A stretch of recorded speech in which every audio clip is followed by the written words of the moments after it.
नमस्कार प्रिय दर्शकों, हाजिर हूं मैं लग्न और राशि की उस श्रृंखला को लेकर जहां मैं आपकी अच्छाइयों के बारे में, आपकी खूबियों के बारे में, आपकी विशेषताओं के बारे में आपको बता रहा हूं। इस कार्यक्रम में, इस श्रृंखला में अब तक हमने मेष से लेकर कन्या लग्न और राशि के जातकों की खूबियों को, अच्छाइयों को, इनकी विशेषताओं को जान लिया है। आज चर्चा तुला लग्न और तुला राशि के जातकों की है।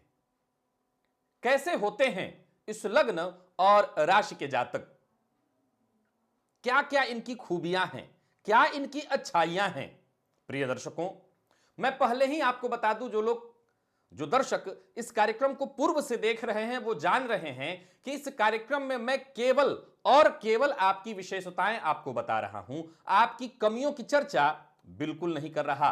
वो भविष्य में उस पर भी चर्चा होगी, वहां केवल और केवल आपकी कमियां बताऊंगा, लेकिन इस कार्यक्रम में केवल आपकी खूबियां, आपकी विशेषताएं।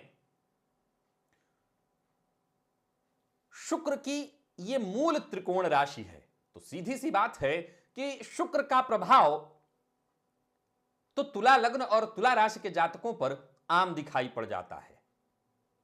बढ़ती उम्र के साथ भी ये वैसे ही आकर्षक दिखाई पड़ते हैं और अंत तक शौकीन तो होते ही हैं, विलासी प्रवृत्ति के होते हैं, ऐश्वर्यशाली, ऐश्वर्यवान इनका जीवन होता है। लेकिन केवल इन्हीं दो शब्दों से इन्हें नहीं आंका जा सकता, ये बेहद विचारशील होते हैं, ज्ञान प्रिय होते हैं। चूंकि इस राशि के प्रतीक चिन्ह को अगर देखें आप, तो संतुलन बनाता एक व्यक्ति आपको दिखेगा तराजू लिए हुए।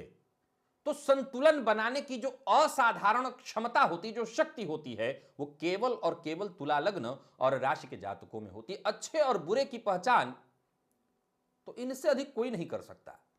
इसीलिए इस राशि का प्रतीक चिन्ह ही तराजू है। इनके गुणों की अगर हम प्रशंसा करते चले जाएं तो एक से बढ़कर के एक गुण, सामने वाले के मन में क्या है, वो क्या बोलने वाला है, अब वो क्या बोलेगा, अगर कोई पहले ही भांप ले, कोई पहले ही समझ ले, तो ये तो सिर्फ तुला लग्न और तुला राशि के लोग ही कर सकते हैं।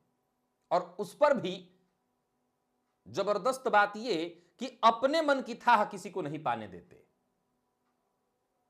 तुरंत निर्णय लेने की जो क्षमता इनके अंदर होती है, असाधारण जो प्रतिभा होती है, इसके कारण सभी को अपनी ओर आकर्षित कर लेते हैं।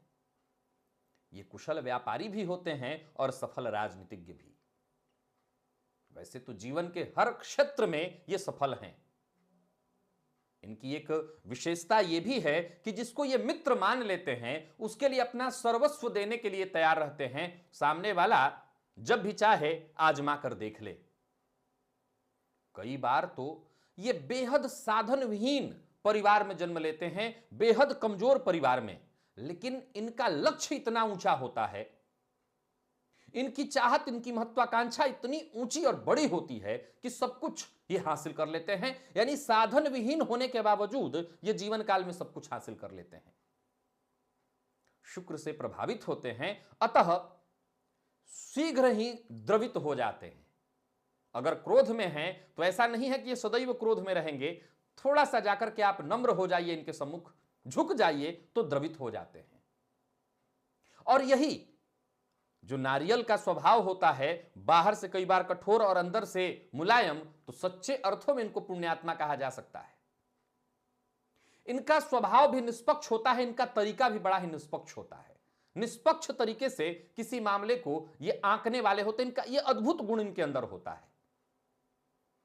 तुला लग्न और तुला राशि के जातकों की जो इनका रुझान होता है संगीत की ओर, सिनेमा की ओर, फोटोग्राफी में, मतलब वो सभी क्षेत्र जहां सुंदरता हो, ग्लैमर हो,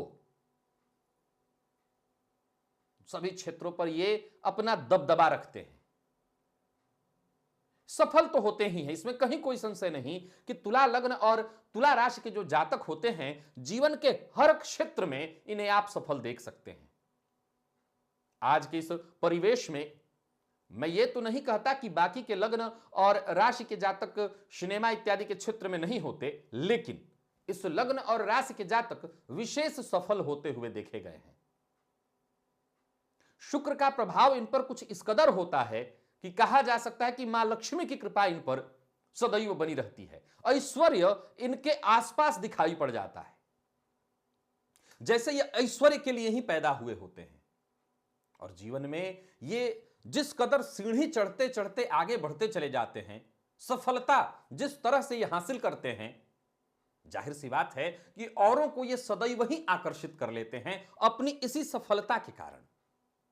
गुण इनका चाहे जैसा भी हो, व्यक्तित्व तो इनका चुंबकीय होता ही है। और मैंने अभी तक केवल गुणों की ही प्रशंसा की, तो ये नहीं कह सकते कि गुण जैसा हो। अद्भुत गुणों के धनी होते हैं तुला लग्न और तुला राशि के लोग। तो ये केवल मैंने आपके व्यक्तित्व की विशेषताएं बताई, अच्छाइयां बताई मैंने आपकी, कमियां भी बताऊंगा। यहां एक बात और बता दूं, प्रायः आप पूछते हैं कि मेरा जन्म किस लिए हुआ है, तो याद रखिएगा, अगर आप तुला लग्न के हैं तो बहुत हद तक तो बैलेंस करने के लिए, समाज में हर चीज को बैलेंस करने के लिए, समाज के लोगों को, हर व्यक्ति विशेष को खुशी प्रदान करने के लिए, क्योंकि चाहे वो गायन का, अभिनय का जो गुण आपके भीतर है वो किसी और के भीतर नहीं है, तो समाज के लोगों का मैं ये तो नहीं कहूंगा, क्योंकि जब हम ये कहते हैं मनोरंजन करने के लिए तो कई बार छोटा शब्द हो जाता है, लेकिन लोगों को खुशी प्रदान करने के लिए, प्रेम प्रदान करने के लिए, लोगों में प्रेम बांटने के लिए आपका जन्म हुआ है। तो अगर आप तुला लग्न और तुला राशि के हैं तो इस बात को सदैव याद रखिएगा, आपका मूल उद्देश्य इस धरा पर आना लोगों में प्रेम बांटना है, लोगों में खुशियां बांटना है, आप इसी के लिए आए हैं। तो जाहिर सी बात है कि ये चीजें आपके पास परमात्मा ने भर भर करके दी है। आप जब खुद अंदर से खुश रहेंगे, सुखी रहेंगे, तो वही चीज लोगों में बांटेंगे। तो इंतजार करिएगा अपने कमियों का भी। जिस कदर आप बड़े प्रेम से, मनोयोग से अपनी खूबियां सुन रहे हैं, उसी मनोयोग के साथ आपको अपनी कमियां भी सुननी होंगी।